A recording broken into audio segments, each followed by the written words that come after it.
Thousands of learners turned up at various schools across the country on day one of reopening as Education CS George Magoha called upon teachers and students to strictly observe COVID-19 protocols.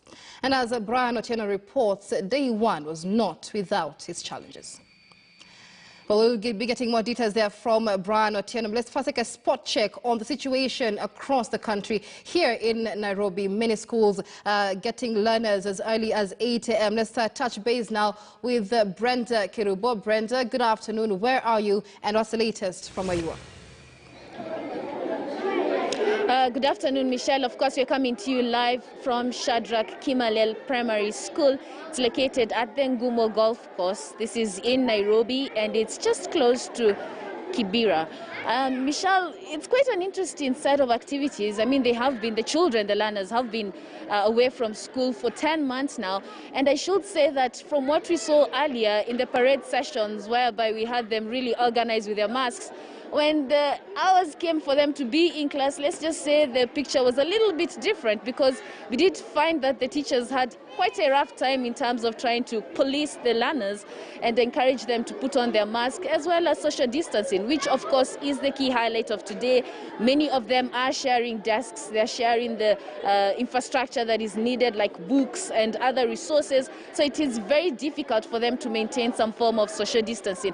But at the same time, Michelle, like you were saying at the moment, of course, they are now in recess. It's lunchtime. They are just about to have their lunch and they are playing games. And as you can see, some of them have their masks and some of them, well, let's just say it's a different ball game altogether. Michelle, of course, this is just one of the schools that has just benefited from getting masks from the Ministry of Education. And at the same time, it has created some of the stopover points when it comes to washing their hands. So this particular school does not have any issue when it comes to accessing water. They have quite a number of water points. As you can see, some of the pupils or the learners are washing their hands just before they go and have their lunch. So water is not a problem over here. But one problem that has been shared with me by the head teacher is the fact that they are finding it extremely difficult to social distance. And at the same time, even if they want to have some of the classes in trees because they have quite a big compound, it's not very easy because they do not have enough teachers. But to give us more details in relation to the school,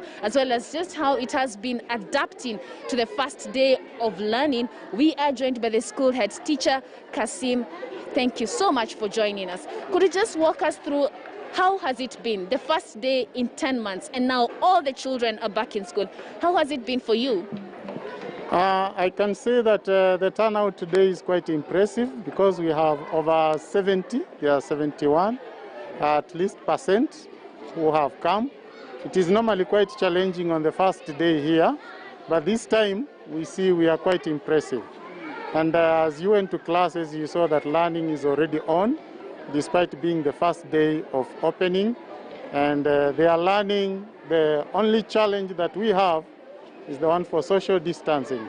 But the rest, I think, we are okay. And as long as we are able to do the hand washing, we have enough water, we have water points which are okay for the children. And we have also some sanitizers for those who are coming in. I think it's just one challenge, social distancing, because now when they are all back, we had done so when we had the grade 4 and standard 8. But now the owners of the classes have come back, so they have gone back to where they were. That is the challenge that we have. And again, if we wanted them to learn under trees, as the CS said, which is okay, which is good, but children will go under a tree with a teacher. So now that comes another challenge for TSC, not the ministry, because the ministry wants the children to be in school, and they are in school.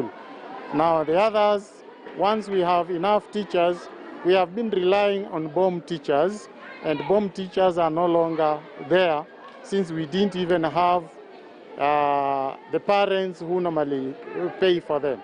Now they are not there. So we rely on the 17 teachers that we are, including myself, and we have 23 classes. So some of the classes have even been merged due to the shortage of teachers. So that's another challenge. So we have two challenges, the shortage of teachers and then the social distancing. But the rest, we are okay. And I think we are good to go. Starting off very quick. 625 is quite a good number. All right, 625 is a good number. Yeah. Let's talk about other restrictions that of course are meant to, keep the disease away.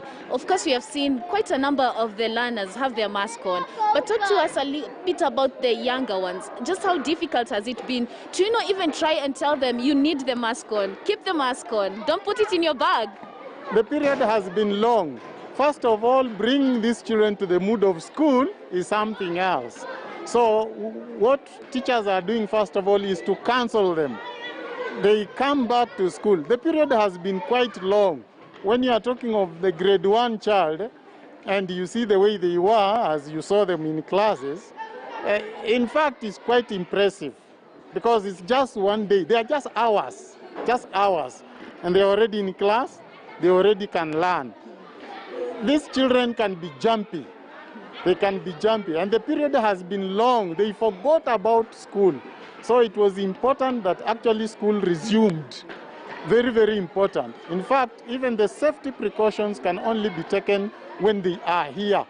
But outside there is difficult, because here, as you police them, they see the others taking the rules on, and so they also take it. So they learn as we move. they will come around.